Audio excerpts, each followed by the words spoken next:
Assalamualaikum warahmatullahi wabarakatuh. Waalaikumsalam. Waalaikumsalam warahmatullahi wabarakatuh. Bapak Ibu peserta INHT atau in-house training yang saya hormati, mari kita awali kegiatan kita dengan membacakan basmalah. Bismillahirrahmanirrahim. Pada kesempatan ini kita akan membahas ataupun mendiskusikan sebuah topik atau materi, yaitu profil pelajar Pancasila. Tujuan kita mempelajari materi tersebut adalah diharapkan peserta dapat menjelaskan apa yang dimaksud dengan profil pelajar Pancasila. Yang kedua, peserta dapat menjelaskan dimensi-dimensi profil pelajar Pancasila. Baik Bapak Ibu peserta IHT yang saya hormati, berbicara mengenai Pancasila tentu hal ini tidak asing bagi kita. Ya, karena Pancasila adalah dasar negara. Namun kalau kita kaitkan dengan kata profil pelajar ataupun menjadi profil pelajar Pancasila, tentu hal ini agak baru bagi kita, ya, karena kata-kata ini mulai akrab, ya, di telinga kita itu sejak tahun 2020, ya, sejak Bapak Menteri Nadiem Anwar Makarim menggagas kebijakan Merdeka Belajar. Bapak Ibu tentu muncul pertanyaan, mengapa dinamakan profil pelajar Pancasila? Kenapa ada penamaan profil pelajar Pancasila? Ya, di dalam sistem pendidikan, ya, atau karakter yang dituju oleh pendidikan kita. Tujuannya, ya, penamaan tersebut bertujuan untuk menguatkan nilai-nilai luhur Pancasila. Baik, untuk melanjutkan saya akan coba men-share screen. Ya, ini terlupa men-share screen-nya.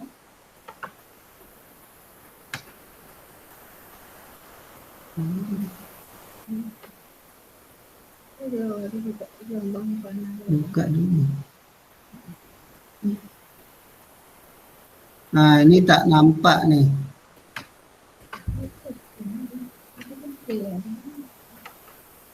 Sudah diklik share screen. Share.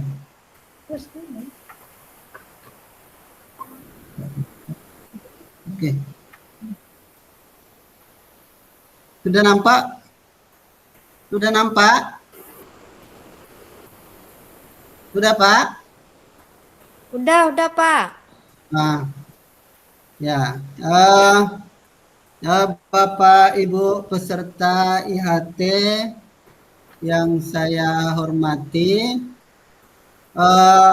kita lanjutkan, ya, dengan melihat, ya, kepada slide, yaitu profil pelajar Pancasila. Ya, profil pelajar Pancasila memuat 6 dimensi. Ya, yang pertama, beriman, bertakwa kepada Tuhan Yang Maha Esa, dan berakhlak mulia. Ya, di sini yang diinginkan, ya, tentunya pelajar Indonesia yang berakhlak mulia adalah pelajar dalam hubungannya dengan Tuhan Yang Maha Esa. Ia memahami ajaran agama dan kepercayaan serta menerapkan pemahaman dalam kehidupan sehari-hari. Ya, pemahaman keagamaan dalam kehidupan sehari-hari. Adapun elemen kunci beriman bertakwa kepada Tuhan Yang Maha Esa dan berakhlak mulia, ya, satu, akhlak beragama, ya, dua, akhlak pribadi, yang ketiga akhlak kepada manusia, empat, akhlak kepada alam, lima, akhlak kepada negara. Nah, jadi ya dengan mempelajari poin atau dimensi pertama, ya, terhadap poin-poin beriman, bertakwa, dan berakhlak.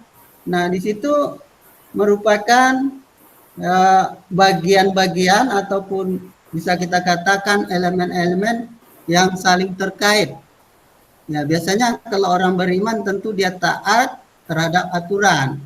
Ya, baik itu aturan negara, aturan yang dibuat oleh Yang Maha Pencipta, dan juga tentu juga dia berakhlak, ya, karena orang tak ada aturan tentu memiliki akhlak, ya, tidak sesuka-sukanya. Nah, kemudian kita lanjutkan kepada dimensi kedua. Dimensi kedua yaitu berkebinekaan global. Berkebinekaan global maksudnya pelajar Indonesia mempertahankan budaya luhur, lokalitas dan identitasnya, dan tetap berpikir terbuka dalam berinteraksi dengan budaya lain, sehingga menumbuhkan rasa saling menghargai dan kemungkinan terbentuknya budaya baru, positif, dan tidak bertentangan dengan budaya luhur bangsa. Elemen kunci berkebinekaan global ini ada 3. Yang pertama, mengenal dan menghargai budaya. Yang kedua, kemampuan berkomunikasi interkultural dalam berinteraksi dengan sesama. Yang ketiga, refleksi tanggung jawab terhadap pengalaman kebinekaan. Ya, jadi di dalam hal ini perlu ada penekanan bahwa kebinekaan global ini, ya, membuat anak kita anak yang loyal terhadap budayanya sendiri, ya, tidak menerima, ya, sembarang terima budaya-budaya yang masuk, tetapi dia bisa memfilter dengan menyesuaikan dengan kondisi budaya, nilai-nilai budaya yang ada di negerinya, tetapi bukan pula anak yang anti terhadap budaya lain, ya, melainkan dia bisa menghargai, bisa memahami, ya, terhadap budaya-budaya orang lain, atau budaya global. Yang katakan budaya global itu istilahnya kan budaya internasional, ya, budaya yang mendunia. Selanjutnya kita masuki pada dimensi ketiga, dimensi gotong royong. Ya, dimensi gotong royong, ya, yang diinginkan dimensi gotong royongnya itu pelajar Indonesia memiliki kemampuan gotong royong, yaitu kemampuan untuk melakukan kegiatan secara bersama-sama dengan sukarela agar kegiatan yang dikerjakan dapat berjalan lancar, mudah, dan ringan. Elemen kunci gotong royong, kolaborasi, kepedulian, berbagi. Nah, juga mungkin waktu kita sekolah di SD, ya, di SD kelas 3 kita belajar tentang, kalau waktu kami dulu PMP. Nah, PMP itu guru sering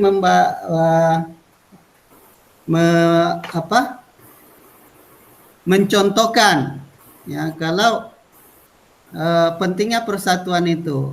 Dia mengumpamakan, ya, dengan kegiatan kolaborasi itu dengan sebuah lidi, ya, dibawakannya lidi satu buah ke peserta didik dan meminta peserta didik itu untuk mematahkan lidi tersebut, dan ternyata dapat dipatahkan oleh peserta didik tersebut. Dan selanjutnya langkah kedua itu membawakan sebuah sapu, ya, sapu lidi yang sudah tergabung beberapa lidi dan meminta peserta didik untuk mematahkan. Ya, ternyata lidi itu tidak bisa, sapu itu yang lidi yang berbentuk sapu itu ternyata tidak seorang pun peserta didik yang bisa mematahkan. Nah, di situ memberikan semacam percontohan atau pembelajaran bahwa dengan bersatu kita akan kuat, dengan bercerai kita akan runtuh. Itu semboyan yang sering kita dengar. Nah, di sini nilai-nilai yang harus kita kuatkan kepada peserta didik kita agar anak-anak kita itu senang bersatu, peduli, dan mau berbagi, ya, karena dengan kolaborasi gotong royong itu akan menciptakan kekuatan yang luar biasa dan memberikan manfaat yang luar biasa pula. Selanjutnya kita lanjutkan lagi ke bagian keempat, dimensi keempat, mandiri. Nah, mandiri yang diinginkan itu agar pelajar Indonesia merupakan pelajar yang mandiri, yaitu pelajar yang bertanggung jawab atas proses dan hasil belajarnya. Elemen kunci mandiri itu ada dua, kesadaran akan diri dan situasi yang dihadapi. Yang kedua, regulasi.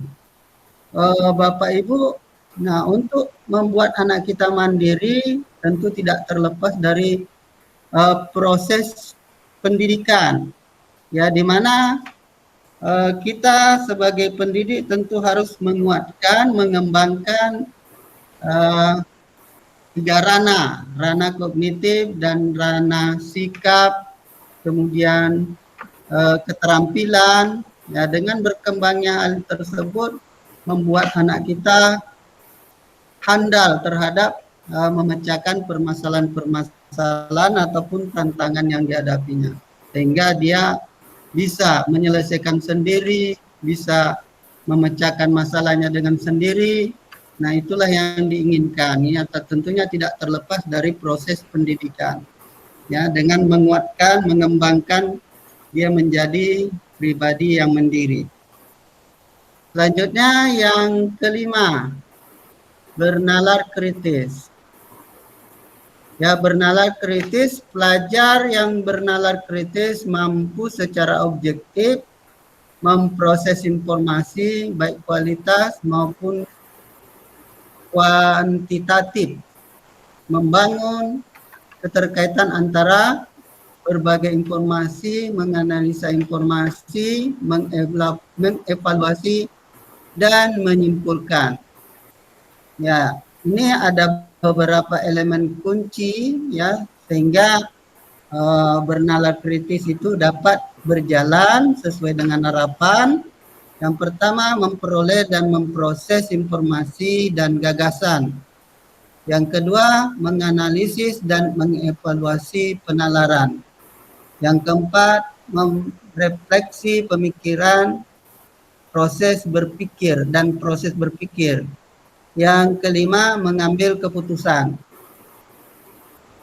Dan ini dimensi yang terakhir, yaitu dimensi kreatif. Dimensi kreatif. Pelajar yang kreatif mampu memodifikasi dan menghasilkan sesuatu yang orisinil, bermakna, bermanfaat, berdampak. Adapun elemen kunci kreatif, yang pertama menghasilkan gagasan yang orisinil, menghasilkan karya dan bertindak yang orisinil. Nah, Bapak Ibu peserta, nah di situ itulah yang bisa saya sampaikan untuk materi kita. Nah, karena keterbatasan waktu, ya, sementara waktu kita kita sedikit, ya sudah habis. Jadi untuk membuka pertanyaan, ya kesempatan bertanya kepada Bapak Ibu untuk kesempatan ini, sesi ini, ya mungkin tidak bisa kita laksanakan, ya mungkin di sesi berikutnya. Nah, setelah sesi ini kita akan melanjutkan, istirahat dulu, kemudian melanjutkan ke sesi berikutnya. Nah, dan setelah itu ada beberapa tugas yang harus dikerjakan di rumah secara mandiri. Ya, jadi kami minta tugas-tugasnya itu betul-betul dilaksanakan, karena itu juga akan memandu kita untuk lebih memahami materi tersebut. Nah, mungkin itu saja yang bisa saya sampaikan. Terima kasih atas segala perhatiannya. Assalamualaikum warahmatullahi wabarakatuh.